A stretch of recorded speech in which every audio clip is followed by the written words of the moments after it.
Well, why don't we begin, Suzanne, by your telling us a bit about your professional background and about United Way Worldwide?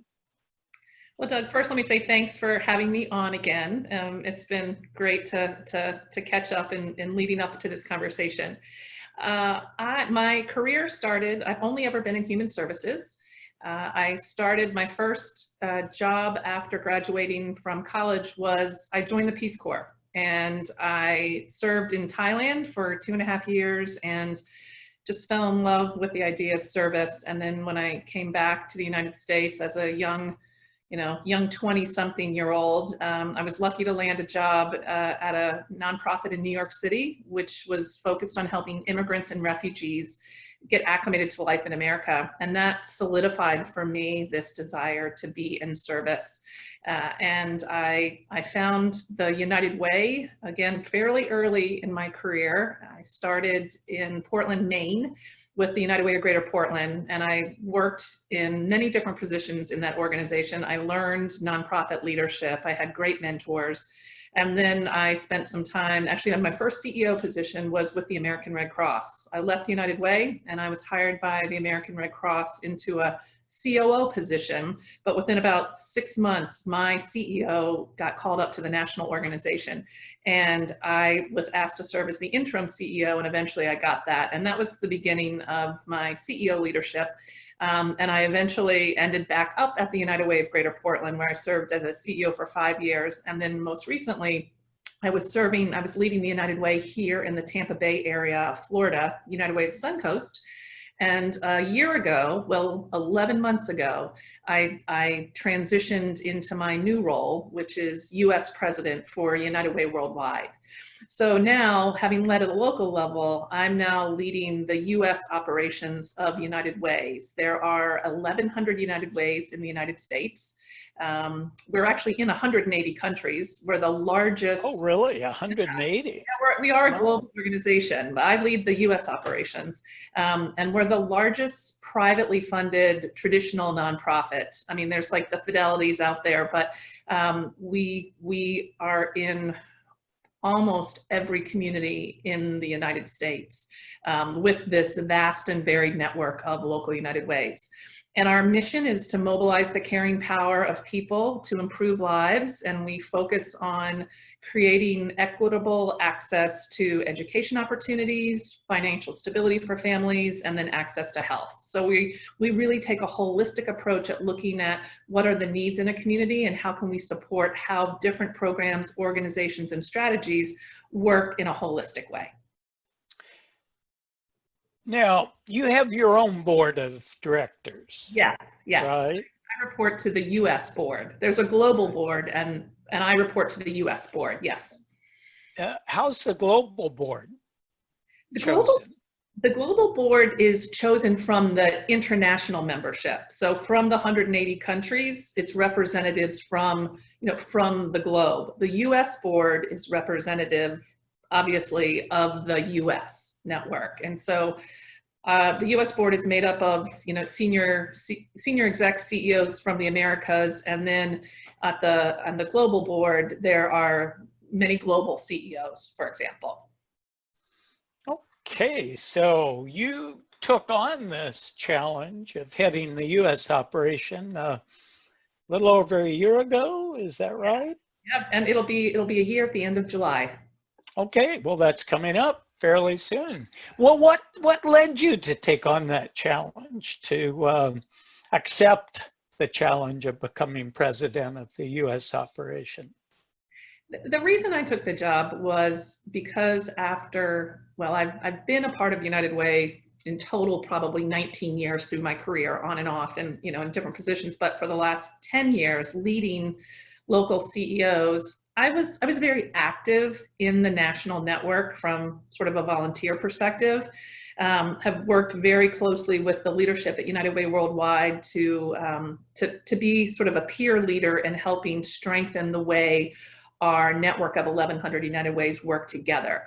And I could see areas where I felt like United Way Worldwide could be doing better. It could be listening more. It could be engaging network leaders in the design of programs and in decision making, and I felt like I was ready to take that local perspective to the worldwide organization. And that's really what I see my role is, to be the voice of reason. You know, sometimes at United Way Worldwide, there's this classic case of coming up with a great idea, and then no one thinks about, well, how's that actually gonna like feel out in this network, or how are local United Ways going to be able to implement this great idea if you don't have that perspective? And so that's the perspective I wanted to bring. And it has been a challenge because, you know, I think I have very strong and trusting relationships with my colleagues around the country. But the minute I went to work for United Way, I wasn't, in some ways, I wasn't one of them anymore. I was one of them, you know, working at the national headquarters. So I've been working really hard to maintain my relationships and my engagement with my colleague CEOs around the country, so that they'll continue to trust me. And how do you do that? Is it travel frequently? Well, not lately, obviously. Not lately. Before COVID, I was traveling every week almost. I would say our headquarters are in Alexandria, Virginia, and I was in our offices really only 3 or 4 days a month. Most of the time, I was on the road, out visiting local United Ways specifically, or visiting our state associations, or engaging with our leaders at some of our learning and conference opportunities. And not only engaging with our CEOs, but also with their boards and their staffs to, you know, understand what are their challenges, what are their moments of pride and joy, and how and from those learnings, how can that help shape how United Way Worldwide is supporting taking those, you know, best practices and those learnings to serve the broader network. So I think everyone agrees that one of the preeminent challenges for a new CEO is cementing the relationship with her board of directors. Tell us a little more about your board and what your strategy has been during this first year to build your relationship with your governing body. I would say my strategy is it's to follow the best practices that I've learned in my prior CEO positions, and those are these. First and foremost is getting to know your board chair and understanding your board chair's style, strengths, what their vision is. And I had the opportunity, as I was, you know, in conversations about taking on the role, that I got to meet my board chair.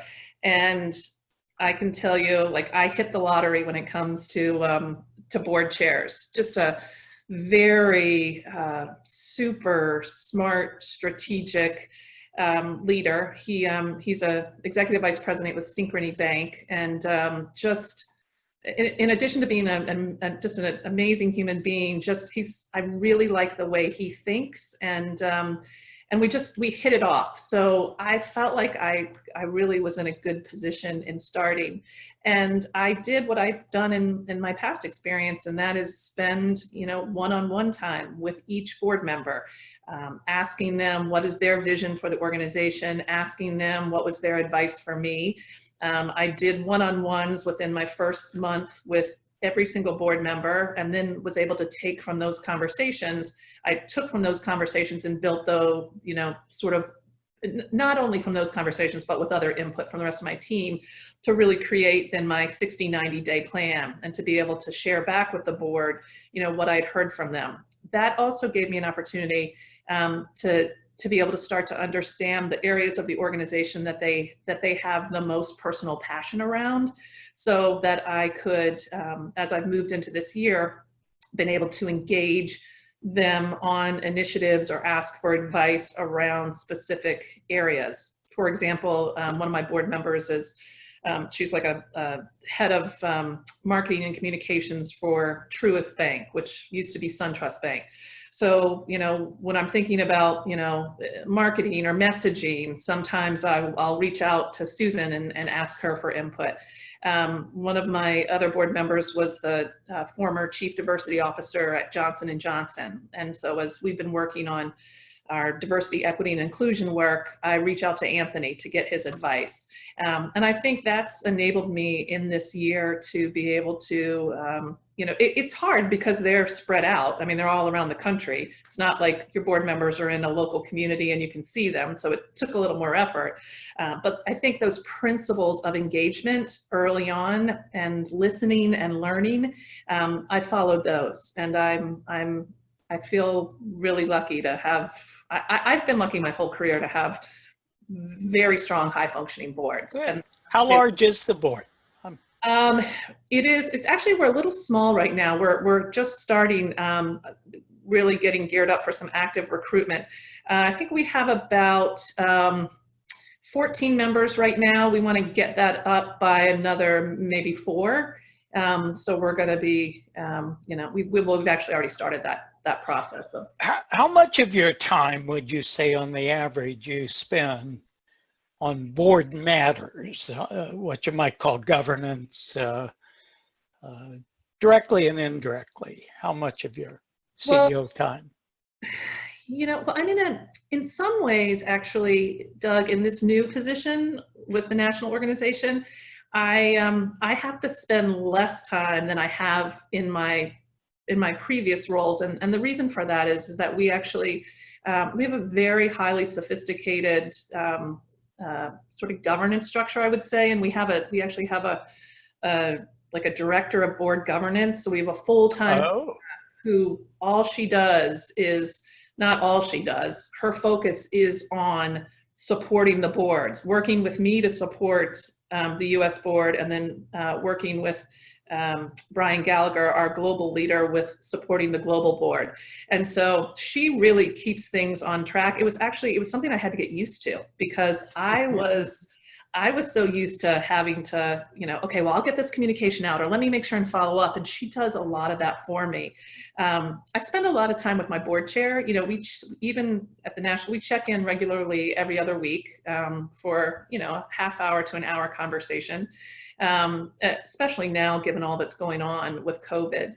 But, it's, I can't even remember. I would say my ratio when I was leading a local United Way was, I felt like I was probably working on board matters 30% of the time or 40% of the time. I'd say now it's more down to like 25% of the time. Okay. Still substantial. Oh, of course. Yeah. Now, how do you stay in touch with United Way Worldwide, which has its own board, its own administrative staff? Well, do you travel a lot internationally, or?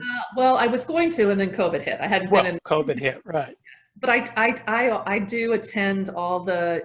I'm an active participant, or professional staff to the United Way Worldwide Board in my role as the U.S. president, because the U.S. board chair also sits on the Worldwide Board. Okay.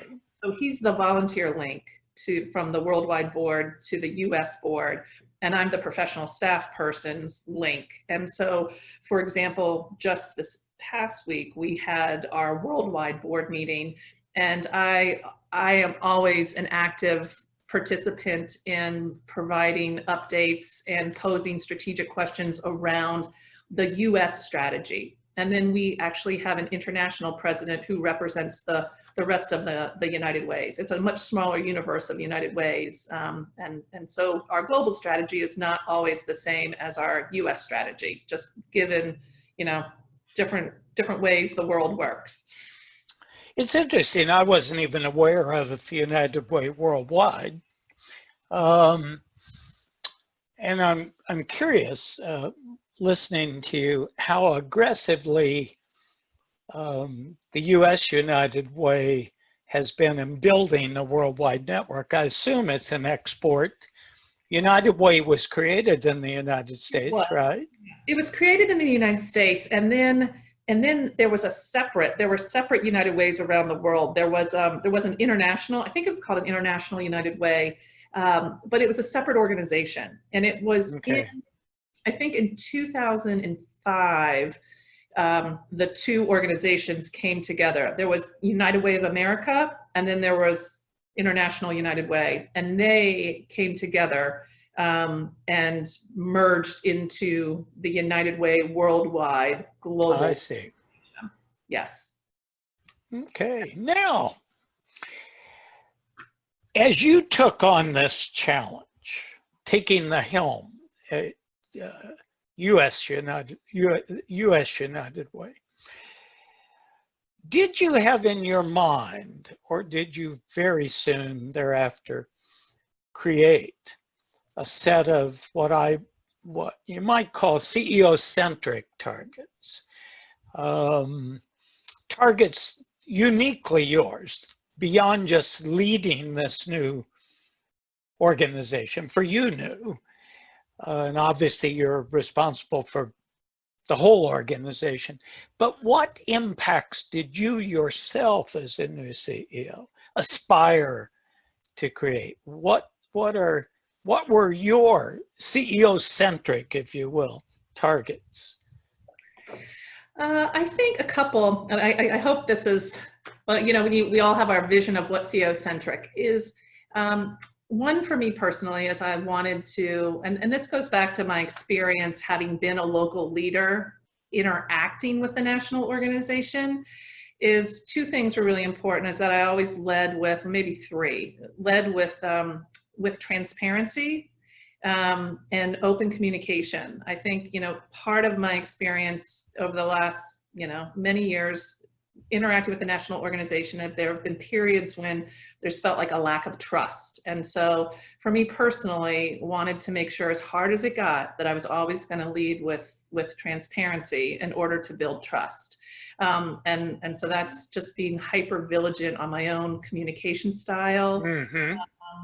Which is hard, you know, and it takes so much time sometimes.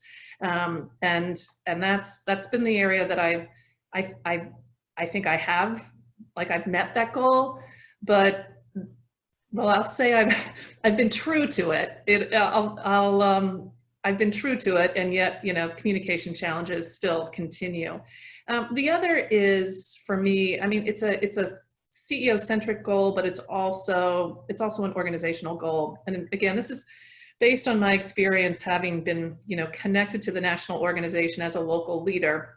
Is you know, years ago, United Way stepped forward, like many organizations, with a, you know, as we talk about the values of the organization, elevating diversity and inclusion as a value. I personally, you know, am an advocate for social justice at my core, you know, like after serving in the Peace Corps and coming back and working with marginalized communities. For me personally, I wanted to continue, my goal has been this year to continue to elevate our focus on not only diversity and inclusion, but also equity. And what were my personal goals around deepening my own understanding around equity, and especially racial equity, which is serving me very well right now because of, you know, what's happening in the country. Right. Conversation that now so many more people are in. It's not an unfamiliar it's not an unfamiliar conversation for me, because when I started, I said to my chief diversity officer that I've always been a student of equity, and I really, you know, wanted to continue to be a learner around issues of equity. So those, I think, are two that have been very personal for me in this year. So, what have you found most challenging in making the transition from being a local chief executive, most recently in the Tampa Bay region, to heading the U.S. operation of United Way Worldwide? What has been toughest for you in making this transition? The toughest the toughest part of the job has been, and I think always will be, is that my universe of stakeholders has been multiplied by 1,100. So having And you're still one person. and I'm still one person. And so, I think every CEO feels this. Leading your organization, you're the only one in the organization that does have that holistic 360-degree view of the organization and the different perspectives and the different, tugs and pulls on priorities. And so now, so I know what that feels like. What I experience now as the national leader is I'm directly interacting with the CEOs of local United Ways, and they have all their stakeholders, like their boards and their donors, and those stakeholders impact how they experience the work that I do and we do. So it's just the universe of people to include and engage and help find meaning in sort of our vision or our goals. It's just been amplified, and also it's really, really diverse. We have 1,100 United Ways, and those range in size from 100-person organization or 150-person organization in, say, Metro Atlanta or Los Angeles to a little 1 or 2-person United Way in rural Wyoming. And their perspectives on what is important can be vastly different. And my job is still to try to make everybody happy. And we all know that you're never going to make everybody happy. Right. That's almost a lost cause, actually. It's a lost cause. So you have to just know that some things are going to make some people happy and some things are going to make others. So, looking back, are you pleased that you took on this challenge? It is, without question, it's the hardest job I've ever done, but I feel like I'm the right person at the right time for this job. And yes, I have no regrets. Has it been challenging? Absolutely. Has it been more challenging than I thought it was going to be? Yes. But it's in those challenging times that you learn and you grow the most. And I definitely have had many opportunities to learn and grow in this new role. Well, obviously it's going well. You look healthy and happy. And so you surely did make the right choice. Suzanne, thank you so much for taking the time to tell us about your new CEO challenge and about United Way Worldwide. We'll have to do a part 2 sometime. I'd love to. Next year. I'd love to. Yeah, it's been unprecedented, to lead a national organization when we were already trying to do some fairly bold transformation work with our network, strengthening local United Ways, strengthening how we work together, and then you overlay COVID, and then you overlay this crisis of racism that we're dealing with. It is, the first year of my presidency will never be forgotten for me. Oh, of course. I don't think any of us will soon forget the last few months we've gone through. It was the last time I actually traveled on business was March 12th. That was me. Mine was on March 7th, 6th or 7th, I think. I flew back to Florida, and I've been here ever since. Completely different world. Well, we have become Zoomers, have we not? We're experts in Zoom. So anyway, well, thank you so much, and I wish you a safe and satisfying week, and let's stay in touch, and when the time is right, we'll do part 2. Absolutely.